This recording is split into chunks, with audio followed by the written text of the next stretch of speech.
Hey, True Believers, England Teen here with another batch of new comic books. These are books that you should be able to find on the shelf at the time of the recording here. And I try to get a Marvel, a DC, an independent, but distribution being the way it is, I got to admit I've been more DC heavy. Plus, I've been really losing interest in Marvel, although picking up more independent, so there you go. Anyway, I'm rambling. Let's get this party started. Alrighty, kids, we're going to talk about Marvel action. This is Captain Marvel. This is actually the kids' version of Captain Marvel. Apparently, they're aiming some at children, Sam Maggs, Swinny Boo. Here's the weird thing. I really do think Kelly Sue DeConnick ruined the character of Captain Marvel. Ms. Marvel was a lot better. I'm talking about Carol Danvers' Ms. Marvel. She was more stoic. She was...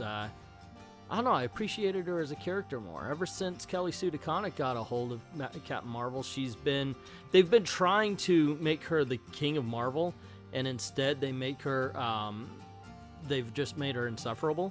Here we've got Wasp and Captain Marvel both shrunk down, and they're trying to figure out a way back. You know, gotta grow.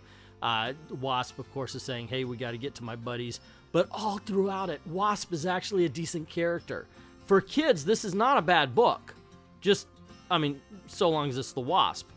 Captain Marvel is insufferable. I was like, can we do this story over? Get rid of Captain Marvel. Let's make it about the Wasp. And once again, look, I understand. I'm not the audience that this was made for. They are definitely skewing younger here. And based on that, I would say, yeah, it achieves. But only halfway so. Captain Marvel is still a horrible, horrible character, considering hers is the name on the book. That poses a huge problem. That being said, I would follow a Wasp story, and I would recommend it to parents with young kids or definitely young daughters. I mean, I really do believe that's who they're aiming for, and I think as far as everything is concerned, they hit the right notes. It's just, as I said before, and I'll repeat again, the Wasp was so much better of a character. Get rid of Captain Marvel, and everything is aces. Alrighty, Batman number 94. So we're dealing with the fallout. The Joker had stolen all of Bruce Wayne's money thanks to Catwoman. Catwoman has the codes to Bruce Wayne's fortune. We've had a debate on this. I would say Batman would be changing the codes to his fortune every 5 seconds. You know, it's kind of like that whole thing. If you saw Ocean's 11, where they're like, oh, the codes to the vault changes every 3 hours or something like that. Why would Batman not have that same security system? Why would he not have changed his passwords when Catwoman left? If Catwoman's there, he has to assume, right? I mean, and that's one of the things I said. As much as I'm loving the excitement and the drama, you gotta leave your brain at the door to enjoy this so much, because once you think about who the characters are, you'll realize that Batman can't be this dumb. I'm sorry, they can't. I like the interactions between him and Lucius. I like the fact that Lucius is saying, right now you need me as a businessman rather than Alfred. I just enjoy that part. I thought that was the right kind of character work. Lucius was done well. I'm a little bit disappointed because I was praising Tinian's work on Batman, and I still do. I think it's a hell of a lot better than Tom King's, but I'm waiting for Batman to really return. Much like the same way we haven't seen Captain America since Ed Brubaker's run, I would really like to see Batman back in fine form. You know, I really would. Maybe I'm too much into the give him time to prepare, he could beat anybody kind of thing. But in all honesty, that is the kind of Batman I like. And this one's more like the I'm not going to pay attention to things around me until it comes up and bites me in the ass. Following that, we're talking about Batman number 95. And this is where the Joker really amps things up. This is where he's basically flexing the money that he stole from Bruce Wayne.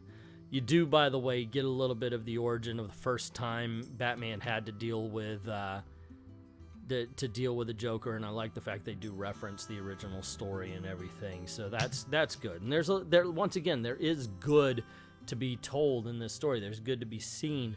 I am enjoying it as a B movie. I'm enjoying it as a story that, while you know, it's kind of like watching the Dolph Lundgren Punisher. You know, it's not really the Punisher, but for what it offers you, at least it's a good time, and you get to see him beat up a bunch of ninjas. Let's talk about Punchline in this one. She's got Lucius Fox under her control. Apparently, she's a queen of poison, queen of fighting, queen of everything, and she can and will defeat everybody who comes along.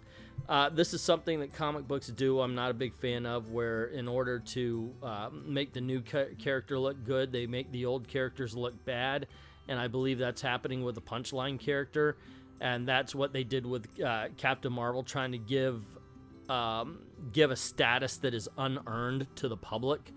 May just be me, but that's the way I see it. I wouldn't mind liking the character of Punchline, but I really wish they would give me time to, if that makes any sense. That being said, the Joker War is decent. Like I said, it's a good B movie. I wouldn't say it's anything great, and ultimately, I don't think I'm going to accuse it of being particularly memorable, but it is a decent distraction. It's all over for the Unknown Soldier. This is Our Fighting Forces, House Call. And this, you have this woman, she's a news reporter, she's embedded with these soldiers who are talking to her, telling their stories and everything. That's pretty cool. And they're saying that, hey, one of us is the Unknown Soldier. And that was kind of weird, that they all know which one is, but they're not saying which, or like, do they not know? Because I guess every one of them that isn't the Unknown Soldier knows he's not the Unknown Soldier, but I don't know. Anyway, it's a decent story. It really is. As they go along and they tell the different their different stories, the woman you find out is a little bit corrupt. I like the Unknown Soldier. This makes me want, and I love these books for it, because this is the book that came out of those $5 Walmart books. I love these kind of books because they can make you interested in going to see what else is offered based on that character, you know. And I get it, Aquaman's the main character for this one and so forth, but I really do love the fact that they have smaller stories as well for smaller characters. In this case, I don't know how many people outside of DC Comics knows the Unknown Soldier, but if you read this, I think it will make you want to learn more.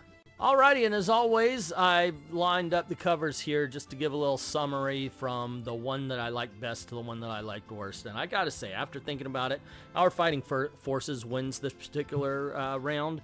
I just thought it was very entertaining, and once again introduces us a little bit to a character that's not as well known. Alright. So the next up I've got to say is Batman number 95. It's the more exciting of the books in my opinion, although it does have a little bit more punchline than I would like. I'm just not digging on the character too much. Sorry, gang. That being said, 94 is the next one up, and it's all because of the setup. And once again, while this is the book, you have to tell yourself, okay, it's just a B movie. It's just a B movie. It still is entertaining. Cops coming. All right, and finally, it's Captain Marvel. Look, this is a near hit. Not a near miss, but a near hit. And that's because I think they've got more in the Wasp than they do in Captain Marvel. But that's just my opinion, and what is yours? Let me know in the comments below, and if you like this one, please click on one of the videos that are popping up around you, and don't forget to click like and share on those as well. If you like the channel, please consider going over to Ko-Fi or to Patreon, drop $1 in the till, and help the channel out.